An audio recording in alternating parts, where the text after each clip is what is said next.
Tony Robbins is with us right now. He's consults presidents, celebrities, business leaders across the globe. Tony, your advice to Donald Trump and Ted Cruz as they fight about their wives. I know Donald very well, and Donald will not take coaching for just about anybody unless he asks for it.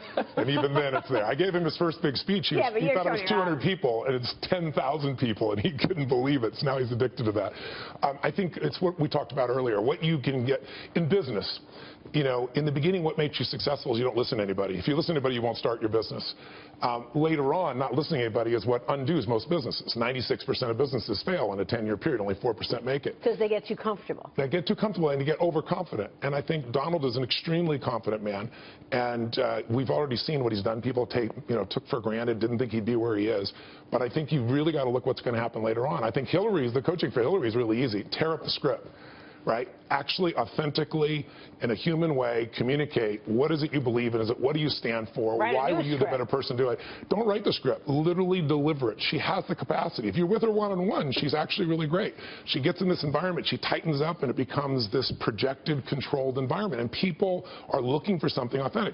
Bernie Sanders, I have no coaching for him because I don't agree we should have a 92% tax. I don't believe we should be Europe. But I tell you one thing. I like him because what he believes, he actually communicates. He's communicating it congruently. You can't not respect a man. Totally authentic. Now you're advising all these top business leaders and world leaders, including Bill Clinton right before he got impeached. But Gorbachev, Princess Diana. How do you get through to them because they're surrounded by so many yes men, right? So it's hard for them to see. You're talking for her, rip up the script, but everyone's telling her not to do that. Yes. How do you advise big business leaders like this to recognize who the yes men are and to believe in their convictions? And usually because I'm not going to sell somebody, they're coming to me. So if they come to me and say, I want your coaching, the very first thing I'd say is, you may not want my coaching. Are you really open to it? And usually they're at a point where they're either so successful, they're looking for that edge, and they're always looking for something that can give them another advantage. And so they're open, or they're in a really rough spot and they're looking for some new form of advice. And so I'm in a unique leverage position at that point. And usually when you can do something, you've got a track record, you help so many people, they're open to it at that stage. But in terms of, you're not really coaching them about the outside. You go at the inside of what from here, from the heart, needs work. That's correct. And how to communicate. I was just talking to a top, let's say, 10 CEO of one of the top 10 financial companies, I should say, internet companies. And his biggest challenge to me is he's losing these accounts, multi-billion-dollar accounts. And his interpersonal skills, his influence skills that work with command and control don't work with influence. And he now is in a position, even though he's the chairman of the company, where he's got to sell these large other CEOs. So teaching him how to enter the world quickly, how to step out of himself and his technical talk into their deepest needs, uncovering their fears. I always say life is the dance between what you desire most and what you fear most. When you understand those two things about someone, you can serve their needs. So should that person be actively reaching out to customers to try to hold their hand, figure out why he's losing all of these accounts, even though they probably deal with another person, which is sort of down the, if he's the chairman? They normally do, but the chairman is also at a position to sell certain accounts. It's CEO to CEO in the world we're in today in the tech business. And not doing that is disrespected. People saying, I do that. Mark Benioff goes out and he sells individual accounts in Salesforce, and he's growing massively, and he's always had that hands-on approach. His approach has to be an approach more and more in the tech business for large accounts, multi-billion-dollar accounts. I totally agree. It's that person who will give the customer the confidence. The certainty. That's what that's all coming down to. You want me to make a change for my platform. You better give me certainty that you're going to stand by it and that you've got a track record of people I respect that have done it already before I make a move of that size and scope. So what was the best advice that you gave, Bill Clinton, before his, he reached out to you, he was going through the impeachment. What did you say to get through to him, and what did he want? The question I asked him was, what do you really want? Because when you say, what should I do? That's the question everybody asks.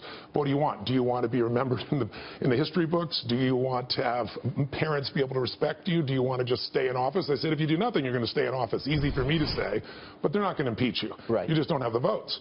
But if you want to have a different kind of impact, and the president said to me, I'm going to call you back in an hour. I'll never forget. I thought, wow, I just influenced what he's going to say and do. And 30 minutes later, his assistant called back and said, he'll be calling you in a half hour. And that went on for 2.5 hours.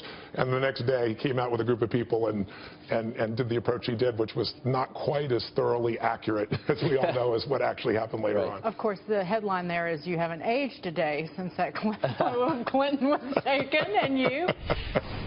In terms of this presidential election, is Donald Trump the most effective and least effective communicator, just in two different ways? That's a nice analysis. That's a nice I think what he's Dave. providing, what people want right now is certainty. People have fear and they have anger. So taking on their voice of anger and giving them certainty, even though he's not giving any details. But if you look at his level of communication, the style of communication, the intensity of it, people say there's a strong leader. And what we've always seen is the electorate kind of throws its pendulum and things aren't going its way. We had Bush, and then all of a sudden you throw your pendulum and you see somebody now who conducts himself completely differently, very elegant, can communicate. But now people are tired of someone who's going to look at the monitor to describe what they're going to do, and they got Donald Trump saying anything he wants to say off the top. People throw their pendulum. But I talked to George Bush the other day, and George W., and he was saying, Tony, he hasn't attacked the president anyway, which I think is really very, very classy. That is classy. Yeah. But privately, he obviously shares his feelings about things. And he said, Tony, here's what I see. He says, I obviously have my concerns, but he said, I learned that the office is bigger than the occupant. And he said, I remember when Nixon was in there, and I thought our country was going to be, was going to disappear.